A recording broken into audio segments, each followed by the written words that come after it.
Gidawat sa 348 ka mga benepisyaryo ang financial assistance ug libreng panginabuhian gikan sa lokal nga gobyerno sa General Santos City pinaagi sa assistance to individuals in crisis situation nga usa ka programa sa gobyerno. Ang mga benepisyaryo sa programa gilangkuban sa PWD, PDL ug mga solo parent. Mismong si Jensan City Mayor Lori Lee Pacquiao ang mitunol sa mga ayuda nga natigayon sa usa ka mall sa syudad kagahapong adlaw Hulyo 7.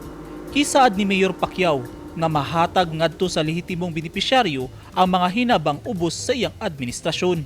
Sa Padadad, Davao del Sur, gidawat sab sa samahan ng mananagat sa San Isidro sa Barangay San Isidro ang 200,000 pesos nga livelihood assistance nga gitunol sa probinsyal nga gobyerno niadtong Martes. Ang hinabang pinansyal gamiton sa pagpamalit og gamit panagat nga sentro sa ilang panginabuhian aron dunay kasuporta sa ilang pamilya. Gikalipay sa mga miyembro ug opisyales sa grupo ang nadawat nga hinabang sanglit dakong tabang kini sa ilang pamilya.